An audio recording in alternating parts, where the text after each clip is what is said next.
सब पहुंच गए हैं। अब जब सारे देवता लोग कैलाश पर पहुंचे तो देखा जिसके घर में ब्याह है यहाँ तो सब ठन ठन गोपाल है। अच्छा, जिस दिन बारात जानी होती है उस दिन तारी बनवा देते हैं लोग, ये सब खाएंगे, कुछ खा करके तब वहां पर तो खाना है ही। यहाँ देख रहे हैं कि चूल्हे नहीं जला है, पता नहीं कितने दिनों से। जिधर देवता लोग देखते हैं कि कहीं पानी वानी, इतनी दूर से हम लोग आए हैं इनके यहाँ द्वार पे, कहीं पानी वानी मिल जाए कुछ पीने के लिए, रास्ते में तो कहीं पिए ना, हमारे खुशी के मारे के चलो जल्दी पहुंचना है, नहीं देर नहीं हो जाए, बारात चलना है। अब यहाँ देख रहे हैं निगाहें उठा करके तो यहाँ कोई इंतजाम नहीं है। तारी को कौन कहे, यहाँ तो पानी तक भी नहीं दिखाई पड़ता। भी ऐसा लगता है कि इनके यहाँ कोई विवाह का माहौल ही नहीं है, क्योंकि जिसके घर में विवाह होता है एक अलग वातावरण हो जाता है। सारी व्यवस्था लोग करते हैं कि ये नात रिश्तेदार के लिए बैठने के लिए, उठने के लिए, ना कोई बैठने की व्यवस्था, ना कोई उठने की व्यवस्था, ना कहीं कुछ खाने की व्यवस्था, ना पीने की व्यवस्था, ना कोई खरीदारी हुई है अभी तक। क्योंकि उसके लिए बारात अगर ले जाना है तो बाराती जाना है तो उसके लिए पहले से तैयारी होती है। सारे देवता लोग कहने लगे भैया समय धीरे धीरे आन पड़ा है, 1 घंटे बाद बारात चलनी है और मैं देख रहा हूं सब कोई व्यवस्था ही नहीं है, तो कैसे क्या होगा। भोले बाबा ने कहा सब हो जाएगा, आप लोग चिंता मत कीजिए, अपना उचित स्थान ग्रहण कीजिए। सारी व्यवस्था भगवान नारायण ने चाहा तो सब संपन्न हो जाएगी। अब जब समय आन पड़ा, कहा भैया अभी तक दूल्हे को ले जाने के लिए कोई गाड़ी नहीं दिखाई पड़ी, किसको बुक किए हो? अरे जरा उनका नंबर बताओ, हम ही फोन कर लें। भैया अब ज्यादा से ज्यादा 1 घंटे बाद बारात निकलनी है कैलाश से, पर्वतराज हिमाचल के आओ, गाड़ी अभी तक नहीं आई। बाबा ने कहा गाड़ी का क्या काम है, तो फिर कैसे जाओगे? कहा अपने वाहन से चलेंगे। अरे अपने से तो रोज चलते हो, अब ये अपने वाहन से चलोगे विवाह करने के लिए तो वहां क्या कहेंगे लोग? बाबा ने कहा क्या कहेंगे, ये बनावटी बनने से क्या मतलब है? जब विवाह के बाद इसी से अपने वाहन से ही रोज जाना है तो एक दिन भाड़े के किराए दिला करके क्या करेंगे?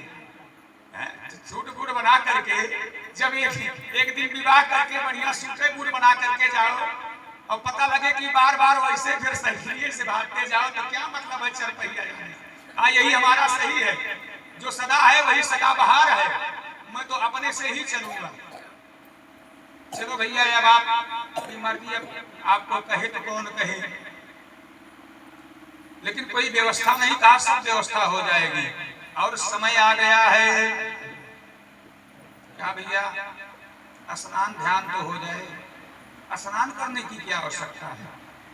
अरे बिना नहाए धोए ही जाओगे, नहाने की क्या आवश्यकता है भोले बाबा को, जिसके सिर पे गंगा विराजमान हो, बह रही हो।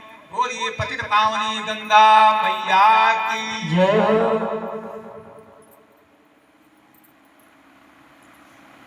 आप चाहे कितने दिन के भी ना नहाए हो, केवल 3 बार गंगा का आचमन कर लेने से अंतःकरण शुद्ध हो जाता है, पवित्र हो जाता है। अगर मान लीजिए आप लोगों को सूत्र बता दे रहा हूं, लेकिन ऐसा मत करना कि ठंडे के दिन में भी प्रयोग करो प्रतिदिन, क्योंकि जाओ के दिन में नहाने में बहुत डर लगता है। जल को देखो तो लगता है इसे काटने दौड़ता है माघ पूस में, लेकिन वो आप जल को घुरो कुछ देर तक, उसके बाद डाल दो एक बार तो काम समाप्त हो जाता है। तो अगर मान लीजिए कहीं किसी कारणवश आप स्नान नहीं कर पाए हैं और कहीं मंदिर में जाना है, कोई आवश्यक पूजा में आपको जाना है, तो गंगा जल तो सबके यहाँ मिल जाता है, गंगा जल पान कर लीजिए, ऊपर छिड़क लीजिए, आप मानो स्नान कर लीजिए। अब अगर मान लीजिए संयोगवश गंगा जल नहीं मिलता है तो क्या करें? वैसे मिल जाता है, लेकिन मान लीजिए नहीं मिलता है तो केवल 3 बार गंगा गंगा गंगा भाव से उच्चारण कर लीजिए कि हे मैया गंगा, हे मैया गंगा, हे मैया गंगा, आप मेरे अंतःकरण को पवित्र कर दीजिए, हमको शुद्ध कर दीजिए, तो आप शुद्ध हो जाएंगे, चाहे आप स्नान किए हो या ना किए हो। लेकिन ये विषम परिस्थितियों के लिए व्यवस्थाएं हैं। अब ये नहीं कि ठंडी हो रही हो तो प्रतिदिन बस यही गंगा जलपान करके पंडित जी ने बता दिया था, अब पूरा माँ को नहाने की क्या जरूरत है। तो जिसके सिर पे गंगा सवार हो वो तो स्वयं पवित्र है, जो माँ पति पतित पावनी गंगा सबको पवित्र करने वाली है। कहा भैया लेकिन फिर भी आज दूल्हे के रूप में जाएंगे, पर्वतराज हिमांचल के यहाँ अपने ससुराल जाएंगे, तो कुछ श्रृंगार तो अलग होना ही चाहिए। इनसे ज्यादा तो सजे धजे और बाराती लोग हैं, फिर वहां के लोग तो भ्रमित हो जाएंगे।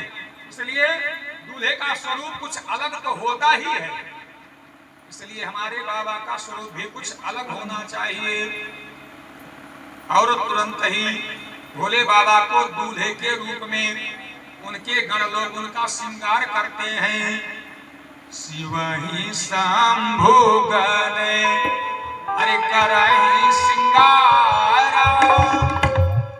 शिव ही शंभु गणे करहि श्रृंगार, जटा मुकुट यहि मवरु समारा, शिव ही शंभु गणे करहि श्रृंगार, जटा मुकुट यहि मवरु समारा। बाबा तो स्वयं पवित्र है, कहा भैया लेकिन कुछ देखते हैं कि जिसको दूल्हा उल्हा बनना होता है बढ़िया ये फेयर एंड लवली ये टेलकम पाउडर को बढ़िया लगाते हैं, तो आप बाजार से तो आया नहीं, कैसे काम चलेगा। तब तक एक दर पहुंचा शमशान भूमि में, एक बोरा मुर्दे की राख भर लिया और लगा बाबा को बढ़िया मल मल के। अरे भैया ये क्या कर रहे हो, वो पाउडर तो सफेद होता ही तो काला राख है, ये talcum powder fair and lovely तो लगा करके संसार के और बर जाते हैं विवाह करने, हमारा बर संसार से अलग दिखे, अलग दिखना चाहिए। पाउडर तो सब लगा करके जाते हैं, कोई मुर्दे का दाग थोड़े लगा के जाता है, ला करके बढ़िया लपेट दिया। जो कर्पूर है बाबा, कर्पूर गौरम, कपूर की तरह सुंदर है, बिल्कुल काला भभूत भूत बना दिया। अब सिर्फ वही आंखें और दांत वही दिखा रहा, बाकी पूरा काला बना दिया, पेंट कर दिया मान लीजिए भभूत से। कहा भैया लेकिन वो जो सिर पे रखते हैं क्या कहते हैं उसको, मौर, मौर तो आया ही नहीं है, अब क्या ये लगा करके जाएंगे। बाबा के गणों ने देवताओं से कहा ये तो संसार वाले बाजार से खरीद कर मौर ले आते हैं, कागज और पन्नी वाला। मौर भी हमारे बाबा का संसार के बर से अलग होगा। गणों ने 10-20 सांप को इकट्ठे पकड़ा और एकत्र किया और एक सांप से कहा कि बंधे रहना, और ऊपर ला करके रख दिया और बढ़िया सा फंड फुलाए चारों तरफ से। अब बढ़िया जैसे लगे कि सेहरा सजा हुआ है भोले बाबा के सिर पे, बढ़िया सज गए। अब मौर की क्या आवश्यकता है, कागज पत्नी वाला तो मौर सब लगा करके जाते हैं।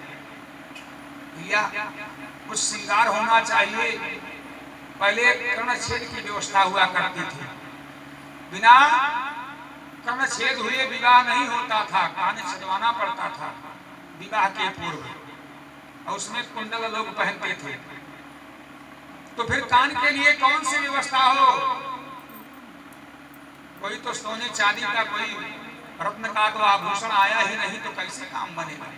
कहा चिंता मत करो, पकड़ा एक बिच्छू को बढ़िया काला वाला जो बड़ा वाला होता है लटका दिया कान में, और दूसरी तरफ एक सर्प पतले सर्प को ये आराम से इसे लटकते रहना है। ये सोने और चांदी वाले तो कुंडल हार पहन करके तो लोग आ जाते हैं विवाह करने।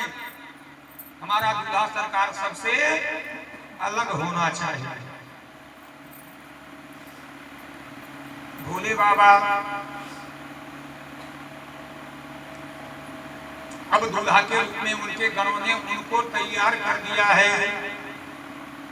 ससिए ललाटे सुंदर सिर गंगा, ससी ललाटे सुंदर सिर गंगा, नयन तीने मुख एक भुजंगा, ससी ललाटे सुंदर सिर गंगा, नयन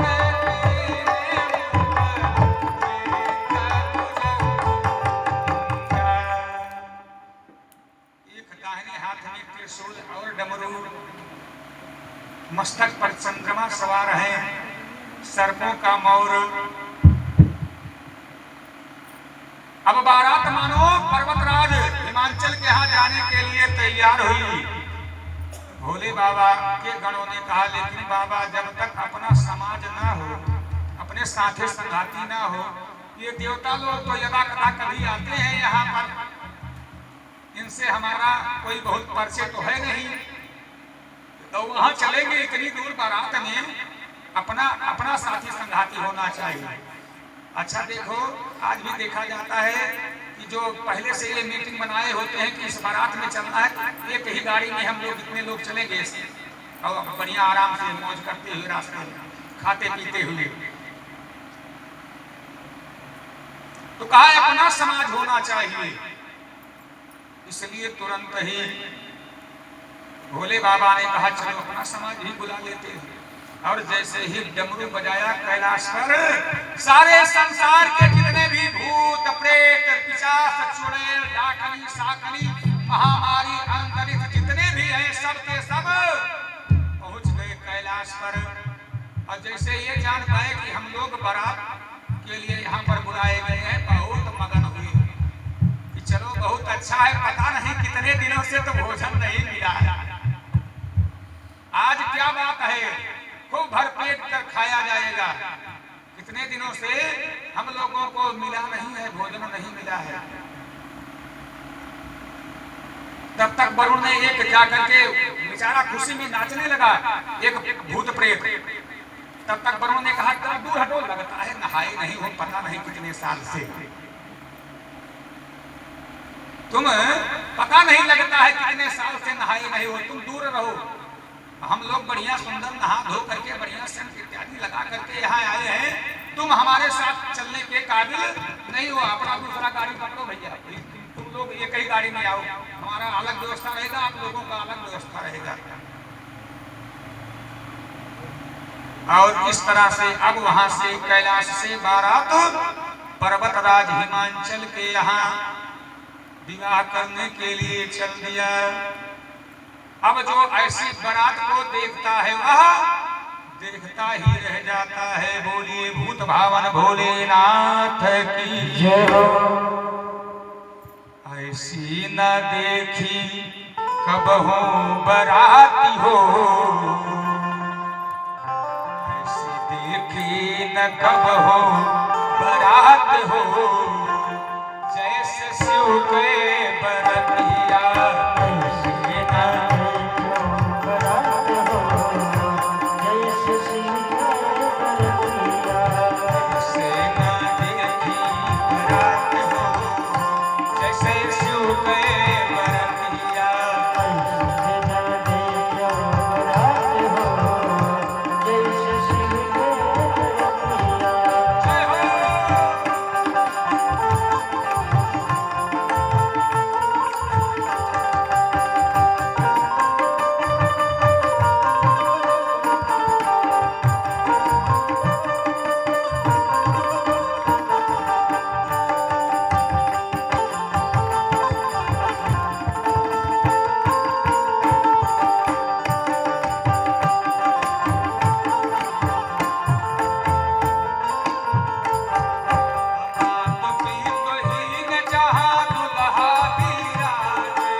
बारात हो, देखी ऐसी बरतिया,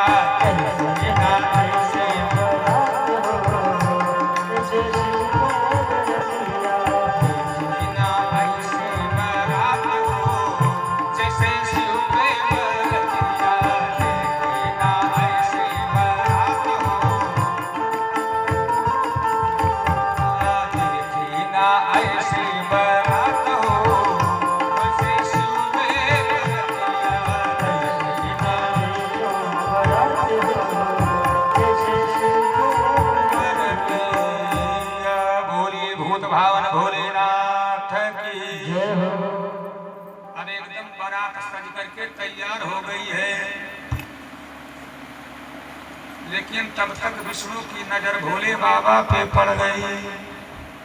कहा सब कुछ तो ठीक है, ये तुम्हारा मौर भी अच्छा लग रहा है, ये तुम्हारा पाउडर भी अच्छा लग रहा है, लेकिन ये जो तुम्हारा भेष है ये अच्छा नहीं लग रहा है। भैया ये कैलाश पर आप जैसे चाहे वैसे रह लेते हैं, दिगंबर रहो चाहे कपड़ा पहनो चाहे ना पहनो, अपने घर में कौन रोकने वाला है। लेकिन ये अगर इस दिगंबर अवस्था में चलोगे, नगानंद चलोगे विवाह करने के लिए, तो वहां और समाज भी है। इसलिए भैया कुछ कृपा करो, कुछ पहन लो, कम से कम आज कुछ देर के लिए विवाह करने तक तो पहन लो। बाकी अगर तुम्हारी आदत नहीं है कपड़ा पहनने की, अब अपने घर में चाहे जैसे रहो, कौन कहने वाला है भैया, चाहे जो पहनो। लेकिन अगर किसी दूसरे के यहाँ गए हो तो अगर ऐसे जाओगे तो बड़ी इज्जत हो जाएगी। इसलिए कुछ करो, उपाय करो। तब तक ये गण ने कहा हाँ सही कहते हैं, और तुरंत ही बाघंबर बुलाए हैं। कहा लेकिन ये बाघंबर कैसे पहना जाएगा, इसको बांधने का तो कोई व्यवस्था ही यहाँ नहीं। तब तक एक सर्प को बुलाया, इधर आ जाओ। कहाँ चल रहे हो, बारात? बिल्कुल चलो, बारात ही चलना है, लेकिन एक काम करते हुए चलना है। क्या? तुमको बेल्ट के रूप में, पेटी के रूप में बंधा रहना पड़ेगा। उसने कहा कोई बात नहीं है, बिल्कुल मैं बंधा रहूंगा। कहा लेकिन ये बहुत साहस का काम है। साहस का? इसमें कौन सी बात है, बंधा रहूंगा, मैं भी सब देखूंगा। कहा लेकिन सारी इज्जत तुम्हारे ही हाथ में होगी।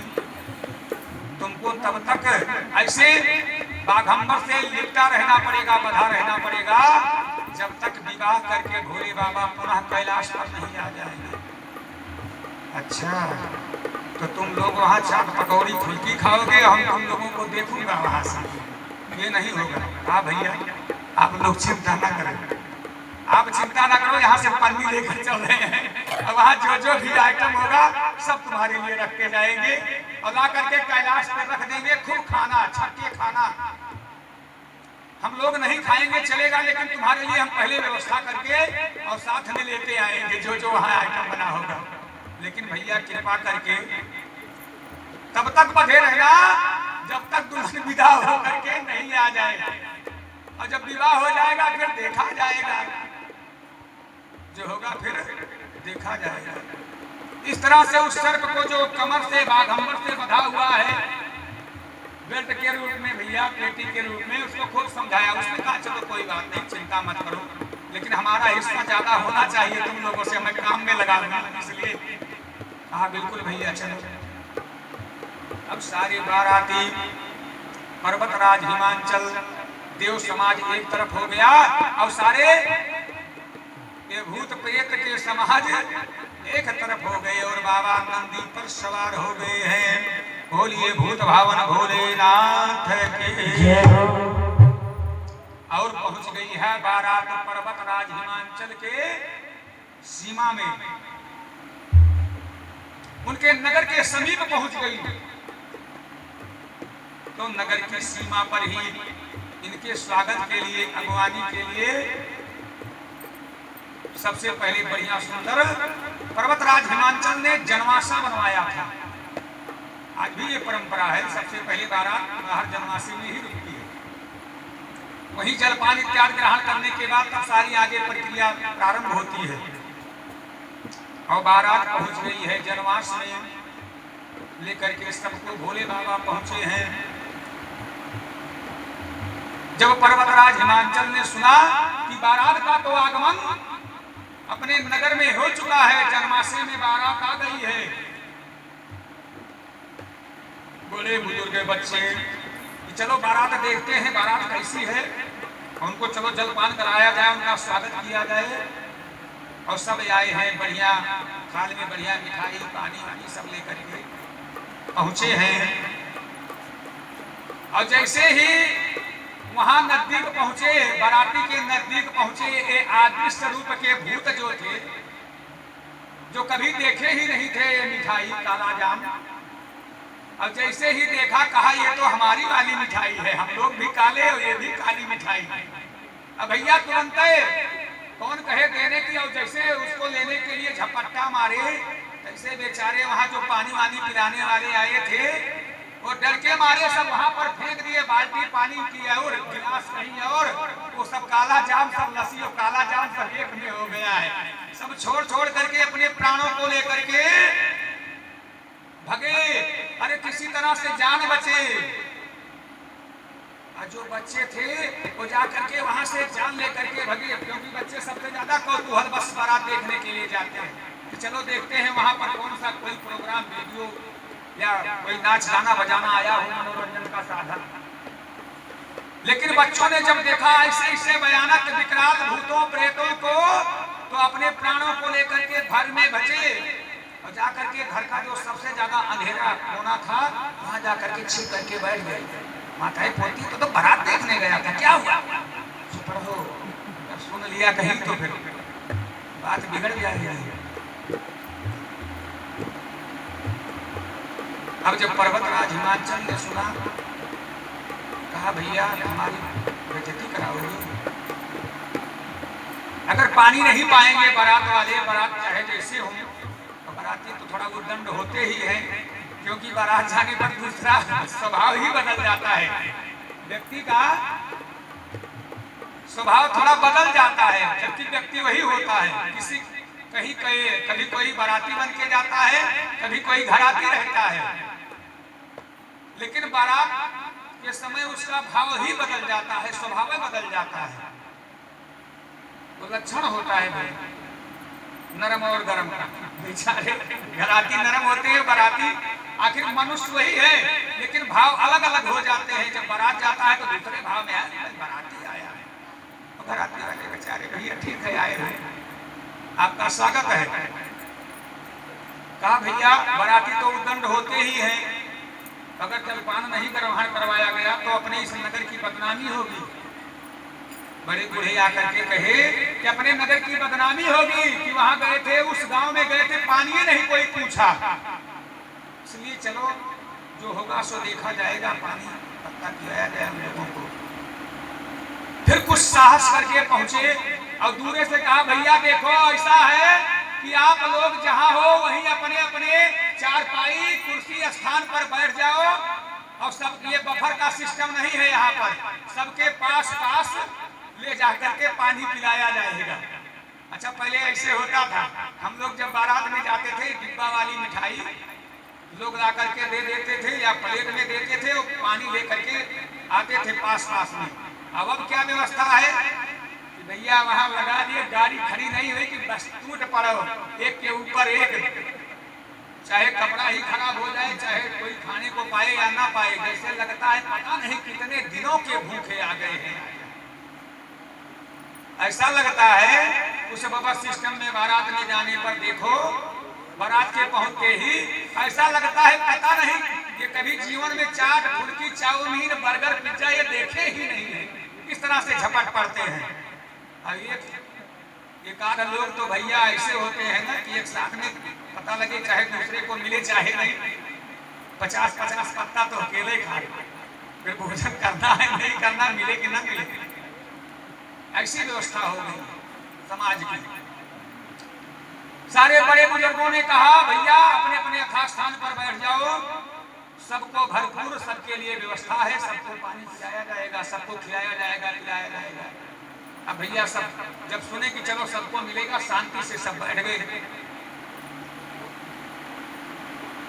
बड़े बुजुर्गों ने नौजवानों से कहा चलिए आप लोग जो है आगे बढ़िए और सबको पानी पिलाइए, परोसिए। अब बेचारा हाथ में मिष्ठान का पत्तल लिए हुए एक नौजवान खड़ा हुआ है। तब तक बूढ़े बाबा ने कहा देखो इतनी देर अगर एक आदमी को देने में लगाओगे तो इतनी बड़ी बारात है, कब तक पानी पिलाओगे, जल्दी करो। वो बेचारा नौजवान कहता है बाबा मैं समझ नहीं पा रहा हूं कि मैं इसे कहां परोसूं, कहां दूं इसे। क्यों? क्योंकि मैं यही नहीं जान पा रहा हूं कि ये आगे से खाएगा कि पीछे से, कि अगल से खाएगा कि बगल से। ऐसा क्यों? क्योंकि इसके चारों तरफ मुख ही मुख है और इसको देख रहे हो इसके पास मुख नहीं है। तो मैं ये समझ नहीं पा रहा हूं कि मैं परसूं तो कहां परोसूं, इसको कहां दूं। कहा तू सामने रख दे, ये जैसे चाहेगा वैसे खाएगा। अब किसी तरह से पानी इत्यादि पिला दिया। अब जनवासे से बारात द्वार पूजा के लिए चली है। बारात आ जाने के बाद जनवासे में उनका स्वागत होता है। पानी इत्यादि पिलाने के बाद दूसरा काम द्वार पूजा का होता है। अब द्वार पूजा के लिए बारात निकली है। सब लोग बड़े गाते बजाते पहुंच गए। पर्वतराज हिमांचल के द्वार पर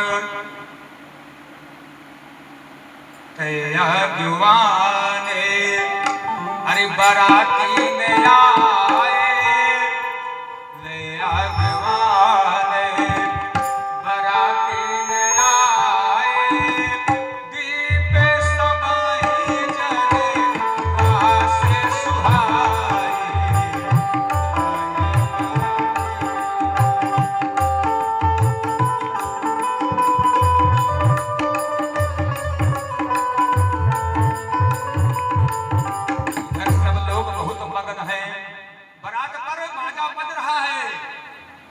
बाराती जितने हैं वो सब नाचने में मगन है एकदम। बारात धीरे धीरे पहुंच गई पर्वतराज हिमांचल मैना के द्वार पर। और पर्वतराज हिमांचल की रानी मैना पार्वती की मां सुंदर सोने की थाल, सुंदर कलश लिए हुए बारात का स्वागत, दूल्हे का स्वागत करने के लिए, परछन करने के लिए अपने सखियों के साथ राजमहल के द्वार से अगवानी करने के लिए चली। कंचन थारे अरे सोहबर पानी, कंचन थारे सोहबर पानी, परिछन चली हर्ष हर्षानी, परिछन चली हर्ष हर्षानी।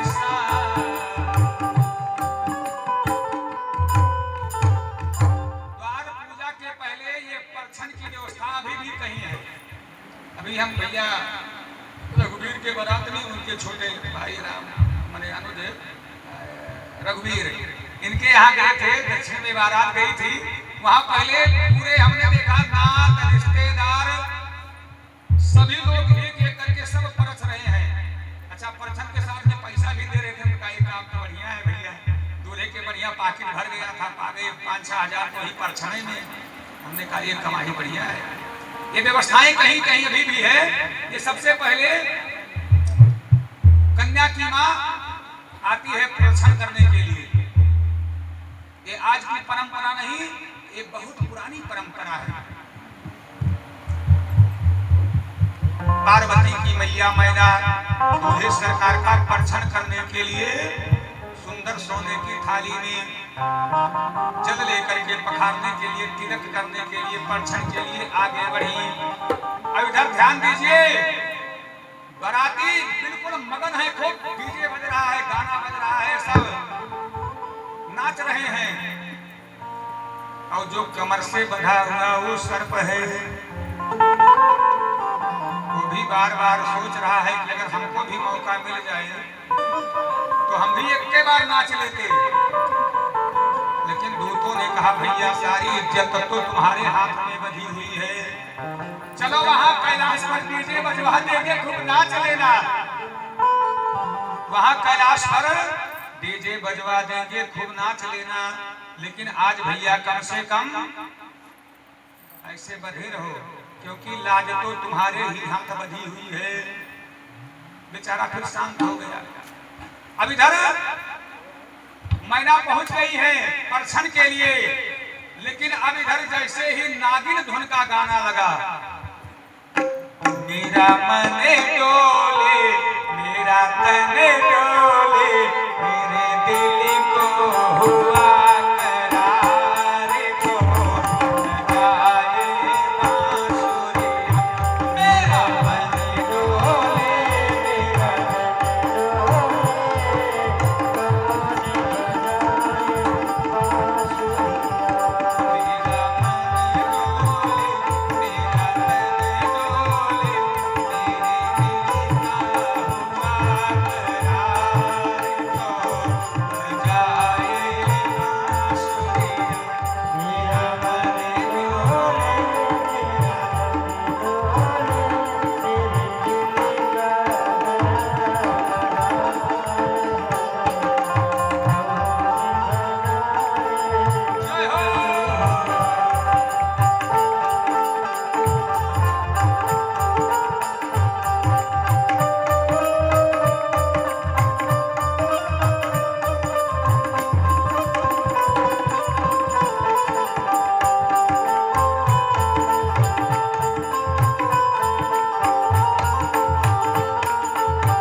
नागिन धोने लगा, वो जो कमर से बाबा के बंधा हुआ सर्प है, कहा अब तो बिल्कुल नहीं रुकूंगा, अब जरूर एक बार मैं डांस करूंगा, उसके बाद तब जाकर के कहीं फिर बढ़ जाओगे, आप लोग जैसा कहोगे वैसा करूंगा, लेकिन अब मैं बिल्कुल नहीं रुकने वाला।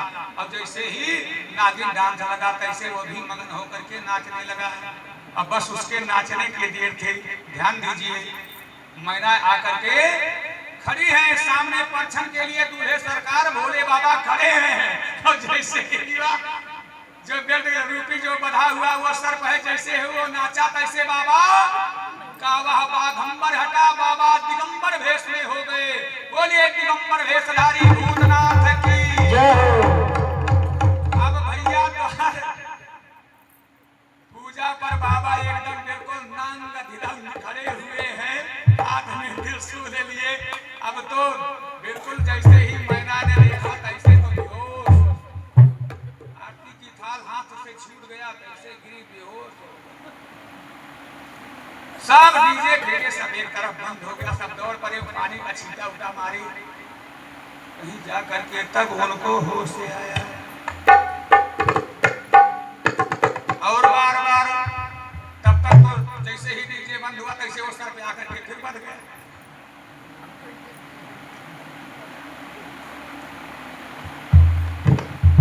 दूतों ने कहा भोले बाबा के मैं तुमसे पहले कहता था कि तुम भैया बधे रहना, वहां चल के बजवा देंगे, जितना चाहो उतना डांस कर लेना, लेकिन इज्जत तो ले लिए तुम 2 मिनट में, सारा सब तो बेकार हो गया, बंद हो गया। अब देखो राम ही मालिक है, क्या होता है आगे।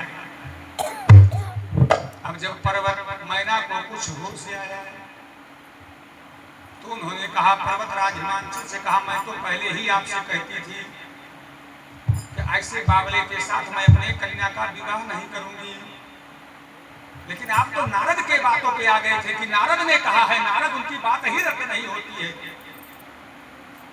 लो देखो नारद इसके अगुआ बने थे ना सलाहकार बने थे, सो सारा बर्बाद कर दिया, चौपट कर दिया, इतनी व्यवस्था इतनी खर्चा सब एक तो पानी में चला गया। जीवन का मूल्य लगा करके, जीवन का मूल्य लगा करके मैंने गिरजा को पाला है।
अगर विवाह में काम बन गया तो भैया कोई अगुआ को नहीं पूछता है।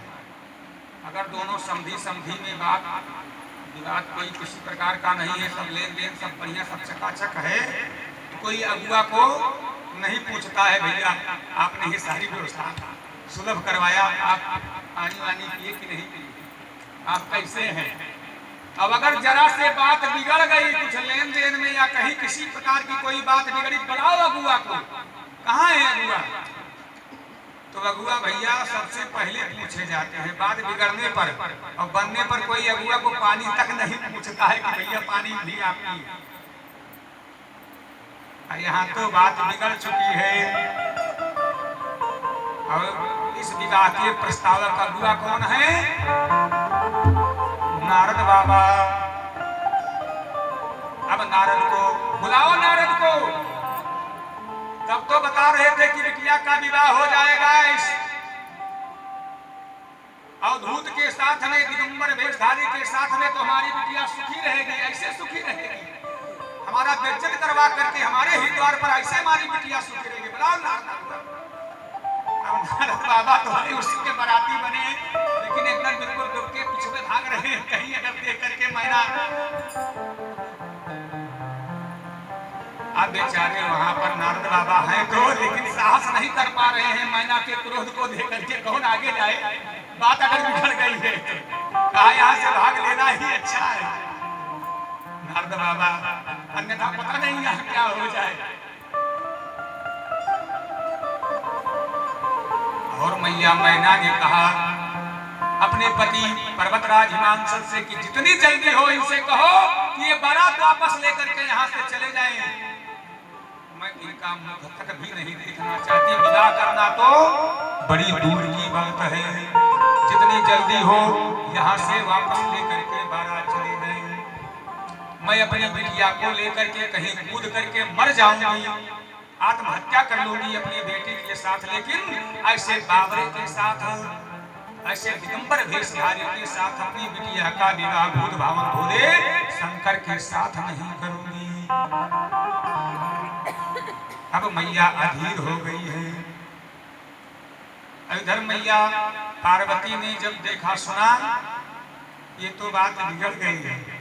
मैं तो जिसके चरणों की अनुरागनी रही हूँ, जिसके लिए इतना घोर तप किया है, जन्म जन्मांतर में जिसका साथ एक क्षण के लिए नहीं छूटा, वो आज हमें दर्शन दे करके दर्शन देने के लिए आया है। अगर कहीं दर्शन दे के ऐसे चला जाएगा बिना मुझको लिए, तो फिर मेरा क्या होगा? क्योंकि जब से मैंने अपने पिता दक्ष प्रजापति के गृह में शरीर को त्यागा है, तब से मेरा एक एक क्षण भी विरह में बीत रहा है। भोले बाबा की अब आज मिलन का क्षण आया है और ये भी क्षण बिगड़ जा रहा है। हो मैया पार्वती ने अपने मैया मैना के पास जाकर के निवेदन करते हुए कहा, मैया आखिर इसमें नारद क्या करेंगे? अब उनकी मैया मैना को ही नारद को पकड़ो, बुलाओ नारद को पहले कि कैसे इन्होंने हमारा घर उजाड़वा दिया, इतना सब खर्चा सब बेकार करवा दिया। मैया पार्वती ने अपनी माता मैना से कहा, है मैया किसी दूसरे को गाली देने से भाग्य नहीं बदलने वाला है।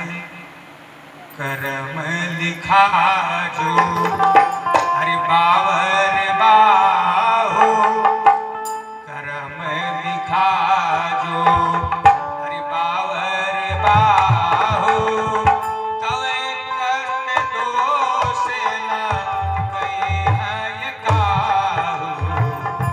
कर्म लिखा जो बावर बाहो, तवे कष्ट दोष न गए हैं काहू। हे मैया, ये तो प्रत्येक प्राणियों के जन्म के समय ही सुनिश्चित हो जाता है कि किसका विवाह किसके साथ होना है।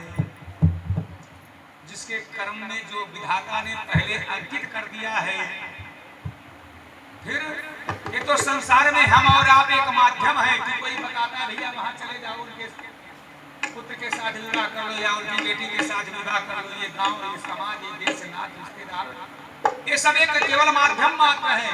अन्यथा एक कन्या के लिए संसार में हम लोग हजारों वर को देखते हैं, खोजते हैं, लेकिन विवाह किसी एक ही वर के साथ होता है।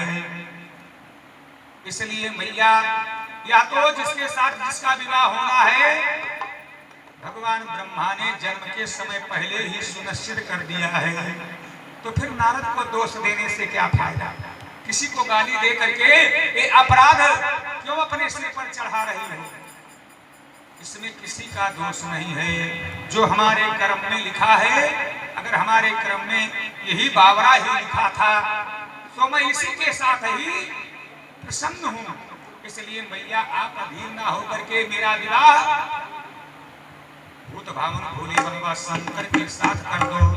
मैं कहती हूँ ये जैसे भी रहेंगे, जिस भी अवस्था में रहेंगे, मैं कभी भी भूल करके पलट करके आपसे शिकायत करने नहीं आऊंगी कि मैं खाने को पा रही हूँ कि नहीं पा रही हूँ, कि मैं सुख में हूँ दुख में हूँ, मैं कभी आकर के आपसे शिकायत नहीं करूंगी। यदि मेरे कर्म में होगा तो इनके साथ ही मैं सदा सर्वदा सुखी रहूंगी। और अगर हमारे भाग्य में नहीं है तो चाहे कितने धनवान ऐश्वर्यवान के यहाँ मेरा विवाह क्यों ना हो जाए, अगर भाग्य में सुख नहीं लिखा है तो फिर सुख मिलने वाला नहीं है।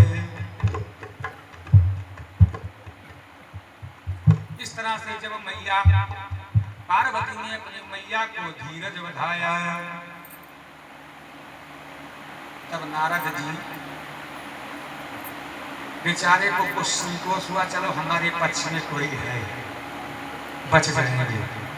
अरे कोई क्या, जिसका विवाह होना है दुल्हन ही हमारे अगर पक्ष में है तो कोई दिक्कत नहीं है। इसलिए नारद बाबा फिर आगे आ गए और मन ही मन भोले बाबा से प्रार्थना किया, प्रभु ये हमें किस जन्म की सजा आप दे रहे हो? अरे आप अपना रूप सौंदर्य जो आपका है अपने भाव में, वास्तविक भाव में आओ।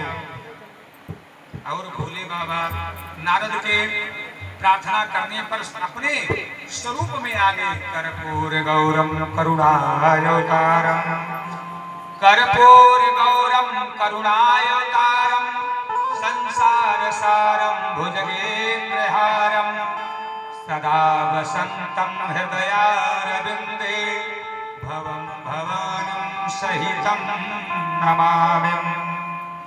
बाबा का स्वरूप कपूर की तरह से गोरे हैं बाबा। वो तो उनके दूत डलवा करके ठुकरा खोद करके काले बना दिए थे, काला भूत।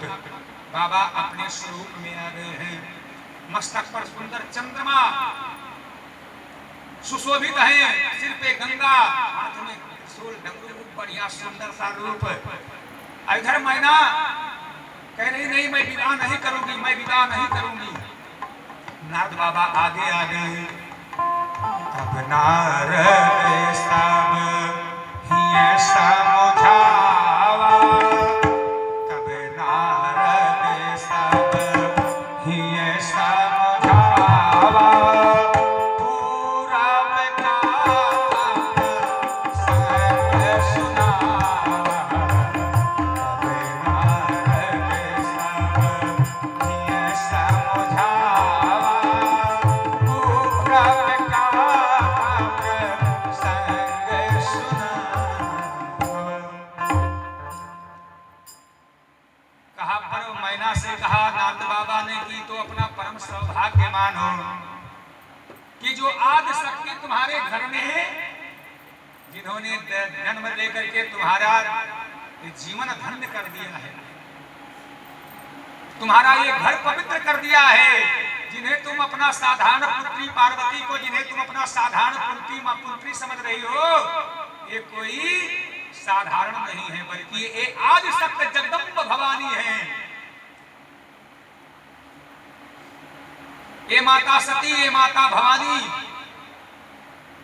और ये भोले बाबा देवाधिदेव महादेव हैं, जिनका कभी भी साथ अलग ही नहीं हुआ है। ये गौरी शंकर हैं, ये अर्धनारीश्वर हैं। इसलिए जो तुम्हारे मन में ये भ्रम है, ये तो सदा ऐसे ही एक दूसरे से विलग नहीं रहने वाले हैं। बस कुछ ऐसे कारणों के कारण ये विलग हुए हैं। ये तो सदा एक साथ रहने वाले हैं, संसार में सबका कल्याण करने वाले हैं साथ साथ में। इसलिए नारद बाबा ने कहा अपनी पुत्री से पूछो कि वह विवाह किसके साथ करना चाहती है। पार्वती तो बार बार कह रही थी कि मैया मैं केवल भोलेनाथ के साथ विवाह करना चाहती हूँ। नारद बाबा ने कहा जब आपकी पुत्री राजी है, वो भोले बाबा से विवाह करके अपने को सुखी समझ रही है, तो फिर आप और हम कौन होते हैं। और जरा एक बार दूल्हे सरकार के स्वरूप को देखो। अब मुझे तो ऐसा लगता है कि तुम्हें कोई भ्रम हो गया है, कोई सपना अपना देखा है क्या। अरे तुमको तो स्वागत करना चाहिए था, परीक्षण करना चाहिए था। लगता है तुम्हें कुछ भ्रम हो गया, कोई स्वप्न देख रही थी क्या। अब जैसे ही मैना ने भूत भावन भोले बाबा भोलेनाथ शंकर के दर्शन किए, उनको देखा, तो बाबा का दिव्य स्वरूप देख करके मानो बाबा का वह स्वरूप मैना का मन मोह लिया, बहुत प्रसन्न हुई। ये अब तक क्या था, ये मैं कोई सपना देख रही थी क्या। नहीं नहीं, मैं तो आई थी वो दृश्य देखा था वो सच था, जो अब देख रही हूँ क्या यह सच है। जो भी कुछ हो बहुत प्रसन्न हुई और सारी दर्शन की प्रक्रियाएं पूरी हुई और सुंदर मंडप के नीचे फाल्गुन कृष्ण पक्ष के त्रयोदशी तिथि को भूत भावन भोले बाबा और मैया पार्वती आदि शक्ति जगदम्ब भवानी का पावन विवाह संपन्न होता है। तबे मैना ही मैं वंते अनंते, तबे मैना ही मैं वंते अनंते, तबे मैना ही मैं वंते अनंते। पुनि पुनि मारे मति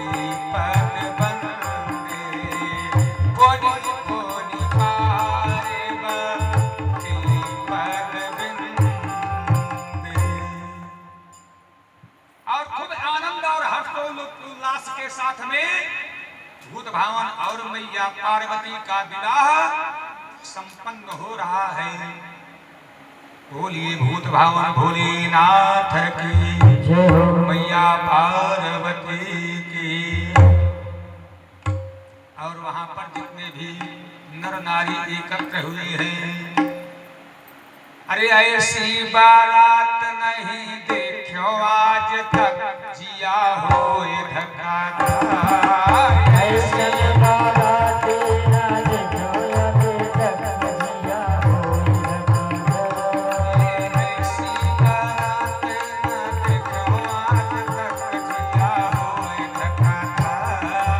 ऐसी बारात ना देखो अभी तक, जिया होई धक्का। जय हो।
जाओ घर बाबा चौधरी बाबा की।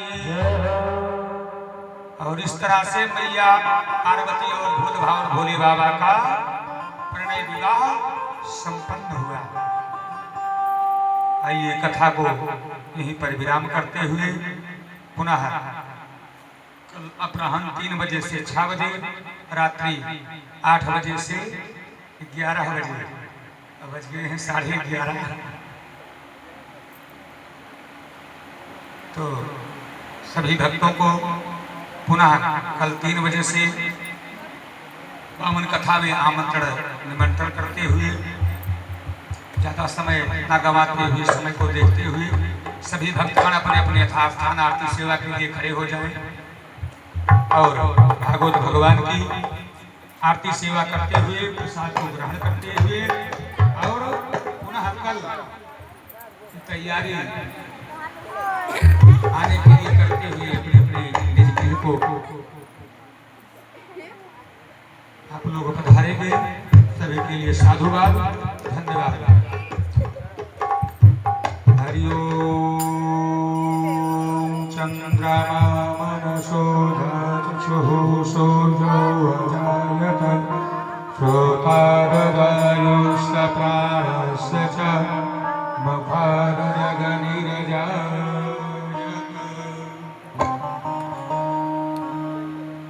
श्री भागवत भगवान की है आरती, पापियों को पाप से है आरती। श्री भागवत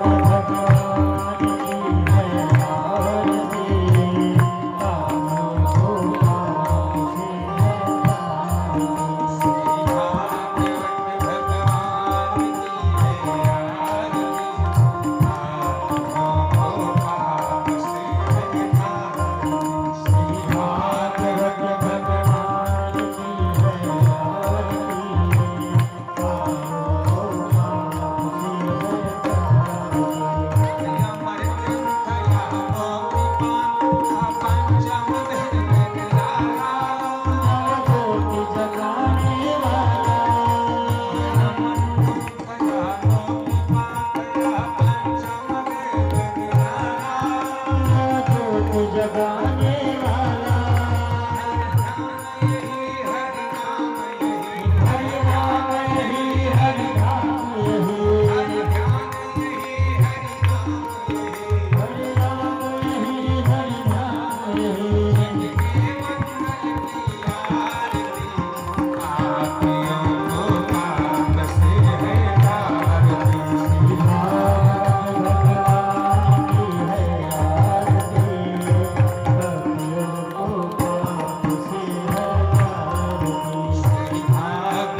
रामचंद्र की, पवन सुत हनुमान की, उमापति महादेव की, वृंदावन कृष्ण चंद्र की, जगत जननी दुर्गे मैया की।